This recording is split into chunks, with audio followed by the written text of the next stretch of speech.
Hello student, हम पढ़ रहे थे रेस्पिरेटरी सिस्टम ऑफ ह्यूमन, जिसके अंदर हमने पिछली क्लास में श्वसन की क्रियाविधि का प्रथम चरण अंतः श्वसन पढ़ लिया था। आज हम अध्ययन करेंगे मानव श्वसन की क्रियाविधि का दूसरा चरण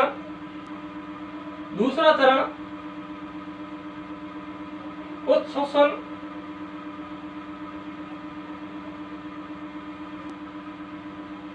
एक्सपायरेशन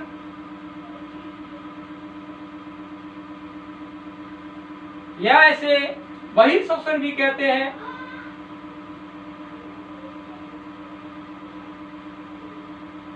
एक्सहेलेशन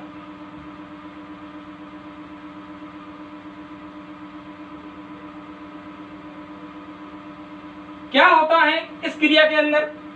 देखिए, इस क्रिया के अंदर यानी कि बहिर्श्वसन के अंदर दो प्रकार की क्रियाएं होती है। पहली क्रिया आंतरिक अंतराप्रसूप पेशी के अंदर संकुचन होता है, जिसके फलस्वरूप दो प्रकार की गतियां होती है। आंतरिक अंतराप्रसूप पेशी के संकुचन से पसलियां जो होती है वो नीचे की ओर गति करती हैं और स्टर्नम जो होती है वो पीछे की ओर गति करता है और ऊपर की ओर गति करता है। यानी कि बाह्य अंतराप्रसूप पेशी में जो संकुचन होता है उसके विपरीत क्रिया होती है आंतरिक अंतराप्रसूप पेशी में संकुचन होता है, जिससे पसलियां जो होती है वो सामान्य स्थिति में आ जाती है, पूर्व स्थिति में आ जाती है। अंतःश्वसन क्रिया के अंदर बाह्य अंतराप्रसूप पेशी के अंदर जब संकुचन होता है तब पसलियां ऊपर की ओर गति करती है, स्टर्नम आगे की ओर गति करता है और थोड़ा नीचे की ओर गति करता है। लेकिन जब आंतरिक अंतराप्रसूप पेशी के अंदर संकुचन होता है तो पसलियां जो होती है वो सामान्य स्थिति में आ जाती है, स्टर्नम जो होता है वो पीछे की ओर गति करता है यानी कि सामान्य स्थिति में पहुंच जाता है और थोड़ा सा ऊपर उठ जाता है। तो ये स्थिति जो होती है वो आंतरिक अंतराप्रसूप पेशी की संकुचन के अंदर होती है। तो प्रथम क्रिया होती है ये। दूसरी क्रिया अरीय पेशियों के अंदर शिथिलन होता है, जिसके फलस्वरूप डायफ्राम जो होता है वो चपटा था पहले, वो पुनः गुंबद की आकृति का हो जाता है।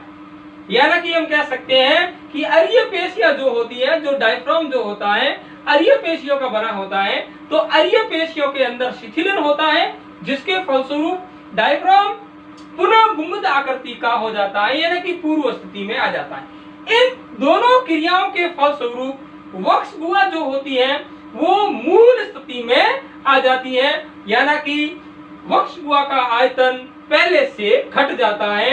ऐसी स्थिति के अंदर वक्ष गुहा के अंदर स्थित फेफड़ों का आयतन भी घट जाता है और जब फेफड़ों का आयतन घटता है तो फेफड़ों के अंदर स्थित वायु दाब वायुमंडलीय दाब से अधिक हो जाता है और इस स्थिति के अंदर वायु फेफड़ों से श्वसन मार्ग से होती हुई वायुमंडल में निर्मुक्त कर दी जाती है। यह क्रिया बहिर्श्वसन कहलाती है। तो दो क्रियाएं कौन सी होती है? एक होती है आंतरिक अंतराप्रसूप पेशी के अंदर संकुचन, जिससे क्या होता है पसलियां पूर्व स्थिति में आ जाती हैं, स्टर्नम पूर्व स्थिति में आ जाती है, यानी कि पसलियां है वो नीचे की ओर गति करती हैं, स्टर्नम होता है पीछे की ओर गति करता है और थोड़ा सा ऊपर उठ जाता है। ऐसी स्थिति के अंदर वक्ष गुहा है वो सामान्य स्थिति में आ जाती है, ये पूर्व स्थिति में आ जाती है, मूल स्थिति में आ जाती है। और दूसरी गति जो होती है डायफ्राम जो होता है वो शिथिलित होता है यानी कि चपटी आकृति से पुनः सामान्य आकृति यानी कि गुंबद आकृति का हो जाता है। यानी कि पहले जब अंतःश्वसन हुआ था तो डायफ्राम था वो इस प्रकार का था यानी कि चपटा था और अब ये डायफ्राम जो होता है वो गुंबद आकृति का हो जाता है। ये डायफ्राम की सामान्य स्थिति है और ये डायफ्राम की जब बाह्य अंतराप्रसूप पेशी में संकुचन होता है उस समय अरीय पेशियों में जब संकुचन होता है उस समय ये चपटा हो जाता है यानी कि अंतःश्वसन के अंदर अरीय पेशियों में संकुचन के फलस्वरूप डायफ्राम चपटा था और अरीय पेशियों में शिथिलन के फलस्वरूप डायफ्राम जो होता है पुनः सामान्य स्थिति यानी कि गुंबद आकृति का हो जाता है। इन दोनों स्थितियों के फलस्वरूप वक्ष गुहा का आयतन कम होता है और वक्ष गुहा के आयतन के कम होने के कारण उनके अंदर स्थित फेफड़ों का आयतन भी कम हो जाता है, जिसके फलस्वरूप फेफड़ों के अंदर स्थित वायु दाब वायुमंडलीय दाब से अधिक हो जाता है और ऐसी स्थिति के अंदर फेफड़ों से वायु श्वसन मार्ग से होती हुई वायुमंडल में निर्मुक्त कर दी जाती है। यह क्रिया बहिर्श्वसन उत्श्वसन कहलाती है। मैं यहाँ डायग्राम के अंदर लिख लेता हूं। देखिए यहाँ पर जो स्थिति दिख रही है, ये स्थिति अपन लिख लेते हैं। यहाँ पर पसलिया स्टर्नम का मूल स्थिति में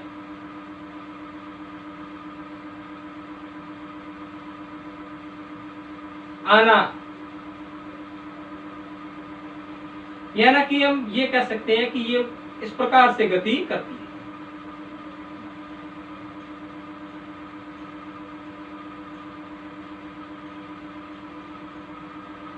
यहाँ डायफ्राम जो होता है वो शिथिलित हो जाता है, यानी कि डायफ्राम का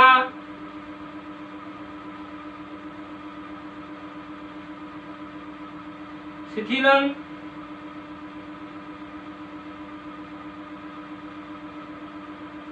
जिससे डायफ्राम जो होता है वो गुंबद आकृति का हो जाता है। तो हम डायफ्राम की गति जो होती है वो गुंबद आकृति की हो जाती है। इस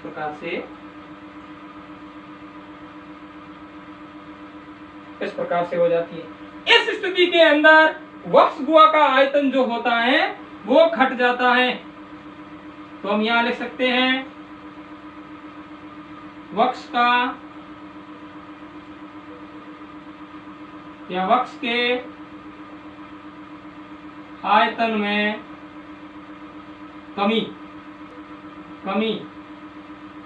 कमी होती है। ऐसी स्थिति के अंदर फेफड़ों की वायुमंडल में निर्मुक्त होती है, यानी कि हम कह सकते हैं कि वायु का फेफड़ों से बाहर निकलना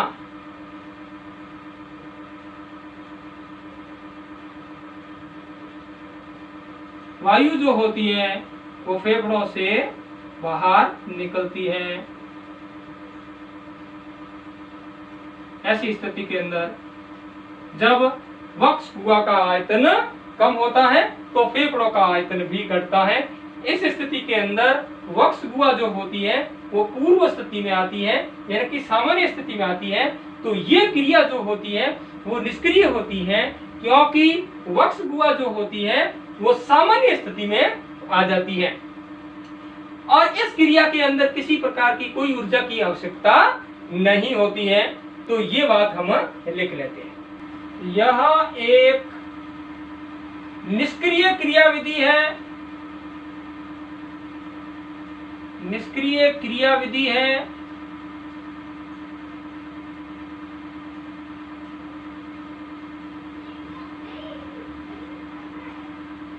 यह क्रिया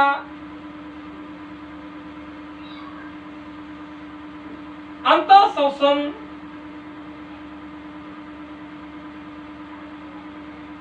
के एकदम विपरीत होती है।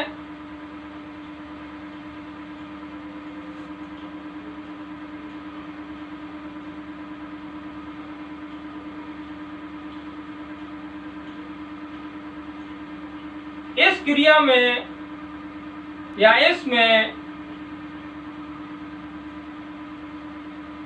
निम्न दो क्रियाएं होती हैं।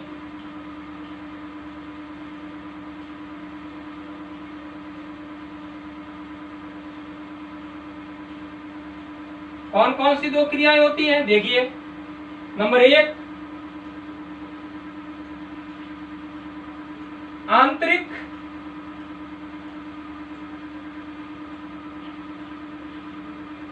अंतरापृष्ठ पेशी में अंतरापृष्ठ पेशी यानी कि इंटरनल इंटरकोस्टल मसल्स में संकुचन।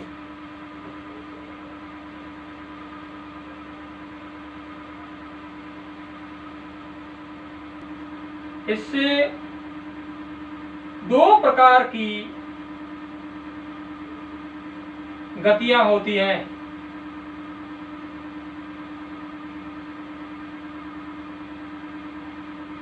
देखिए, बाह्य अंतराप्रसूत पेशी के अंदर जो संकुचन होता है तब भी दो प्रकार की गतियां होती हैं, और जब आंतरिक अंतराप्रसूत पेशी में संकुचन होता है तो उसके विपरीत दो क्रियाएं होती है। वैसी की वैसी होती है, लेकिन उसके विपरीत होती है। जब बाह्य अंतराप्रसूत पेशी के अंदर संकुचन होता है तब दो प्रकार की गतियों में से पहली गति पसलियों का नीचे की ओर गति करना और स्टेर्नम का आगे की ओर गति करना और थोड़ा नीचे की ओर गति करना।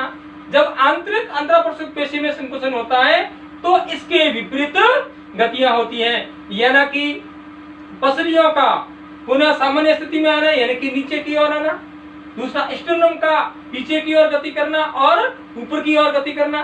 तो ये दोनों गतियां जो होती है वो एक दूसरे के विपरीत हो गई। पहले जब बाह्य अंतराप्रसूत पेशी के अंदर संकुचन होता है तो जिस प्रकार की वक्ष गुहा के अंदर परिवर्तन होता है वो परिवर्तन आंतरिक अंतराप्रसूत पेशी में संकुचन से सामान्य स्थिति में आ जाता है। तो दो प्रकार की गतियों में से एक नंबर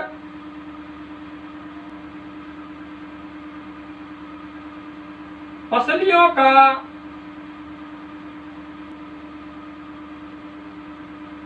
नीचे की तरफ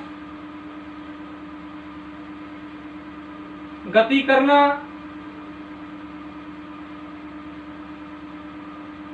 दूसरी स्टेर्नम पीछे व ऊपर की ओर गति करता है। यानी कि ये गतियां बाह्य अंतराप्रसूत पेशी में संकुचन के विपरीत होती है, जिससे वक्ष गुहा पुनः सामान्य स्थिति में आ जाती है। इस कारण यानी कि इन गतियों के कारण पसलियां एवं स्टेर्नम पुरोस्ती पुनः मूल स्थिति में आ जाती है। मूल स्थिति यानी कि पूर्व स्थिति में आ जाती है।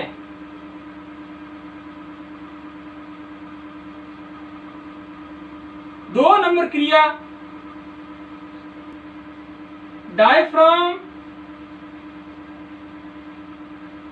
पुनः गुंबद की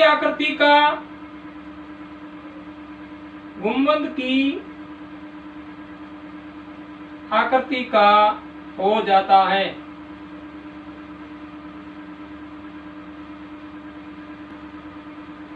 इन दोनों क्रियाओं के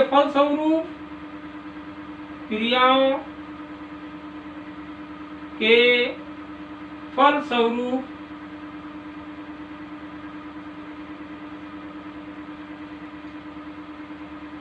वक्ष गुहा का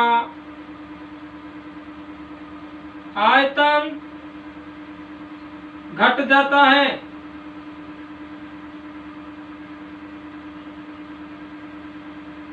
जिससे फेफड़ों का आयतन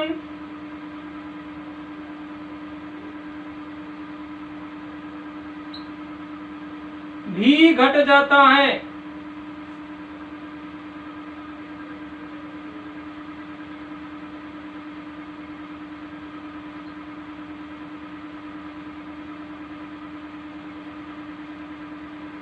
फेफड़ों के आयतन के घटने से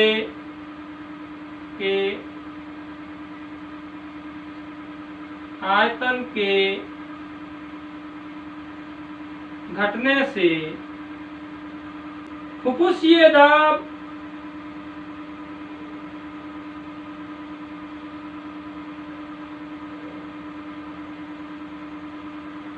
वायुमंडलीय दाब से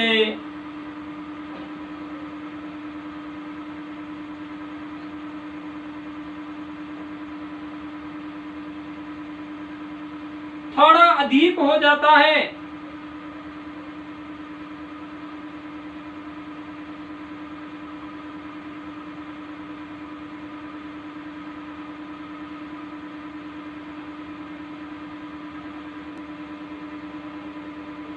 फेफड़ों की वायु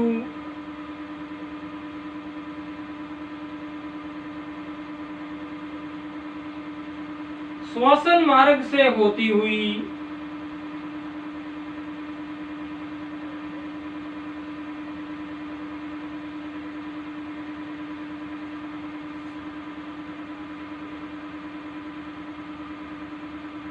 वातावरण में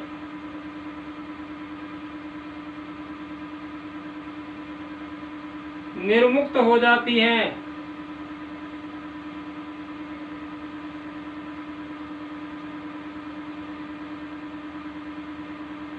इस क्रिया को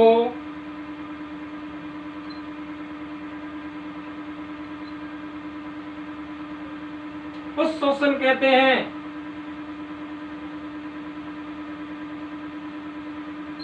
एक्सपायरेशन कहते हैं।